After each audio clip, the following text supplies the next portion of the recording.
የኢትዮጵያ መንግስት ከደቡብ ኮሪያ ኤክስፖርት ኢምፖርት ባንክ ጋር ያደረገው የ$30 ሚሊዮን የብድር ስምምነት በመላ ሀገሪቱ 75 የጤና ጣቢያዎችን 24 የመጀመሪያ ደረጃ ሆስፒታሎችና 129 የቀዶ ጥገና ክፍሎችን ለመገንባት የሚያስችል ነው ተብሏል።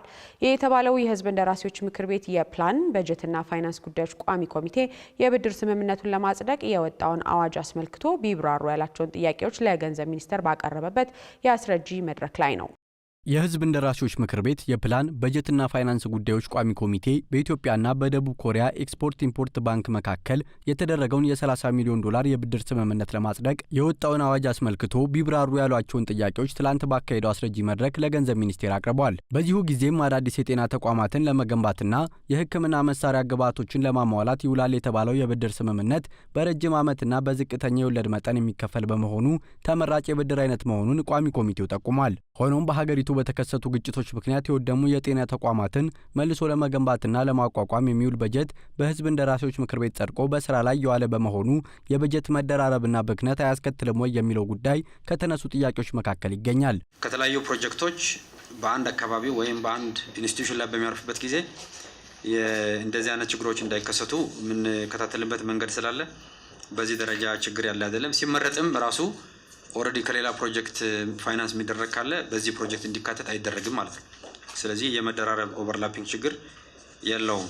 የብድር ስምምነቱ የጤና ተቋማትን አገልግሎት በምን ያህል ሽፋን እንደሚያሻሽለውና ምን ያህል የህብረተሰብ ክፍሎችን ተጠቃሚ እንደሚያደርግ በግልጽ አልተቀመጠም በሚል ቋሚ ኮሚቴው ላነሳው ጥያቄ ጉዳዩ የጤና ሚኒስቴርን የሚመለከት መሆኑን ጠቅሶ በቀጣይ መድረክ የተቋሙ መረጃ ተወስዶ ማብራሪያ ይሰጥበታል ብሏል የገንዘብ ሚኒስቴር። እንዲሁም በብድር መግለጫው ላይ በሀገር አቀፍ ደረጃ 75 የጤና ጣቢያዎችን 24 የመጀመሪያ ደረጃ ሆስፒታሎችንና 129 የቀዶ ጥገና ክፍሎችን ለመገንባትና ለማደራጀት መታቀዱን ያመለከተው ቋሚ ኮሚቴው ለክልሎች በፍትሐዊነት እንዲዳረስ ምን ታስቧል ሲል ላቀረበው ጥያቄ ምላሽ ተሰጥቷል። ፍትሐዊነቱ ይሄ ነው፣ በጣም ፍትሐዊ ነው።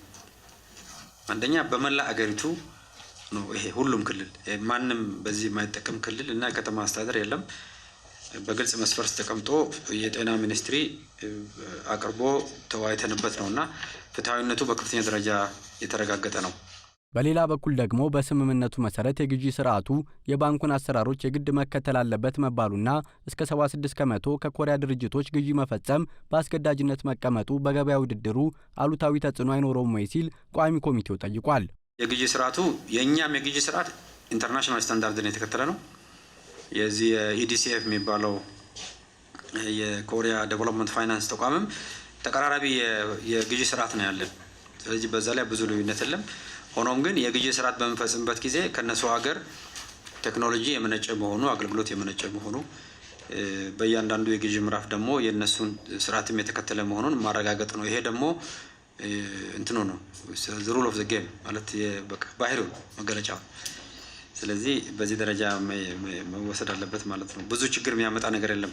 የብድር ስምምነት ሰነዱ ላይ በእንግሊዝኛ ቋንቋ የወለድ ምጣኔው 0.5 በመቶ ሆኖ የመክፈያ ጊዜው ደግሞ 25 ዓመታት እንደሆነ ቢያስረዳም በአማርኛ ቋንቋ በቀረበው ሰነድ ላይ የወለድ ምጣኔው 0.01 በመቶ ሆኖ በ40 ዓመታት የሚከፈል ሆኖ በተጣረሰ መልኩ መቀመጡን ያመለከተው ቋሚ ኮሚቴው በቀጣይ መድረክ ተስተካክሎ እንዲቀርብ አሳስቧል። አንዳንድ መስተካከል ያለባቸው ሰነዱ ላይ የእንግሊዝኛውና የአማርኛው የተቀመጡ ቃላቶች አሉ። እነዚህን የማጣጣምና የማስማማት ስራ መስራት ያስፈልጋል። ከአሁን በፊት ስራ ላይ የዋለውን ብድር ፕሮፐርሊ ስራ ላይ ስለመዋሉ ከገንዘብ ሚኒስቴር ከጤና ሚኒስቴር የተወሰነ መነሻ ነገር ያስፈልገናል።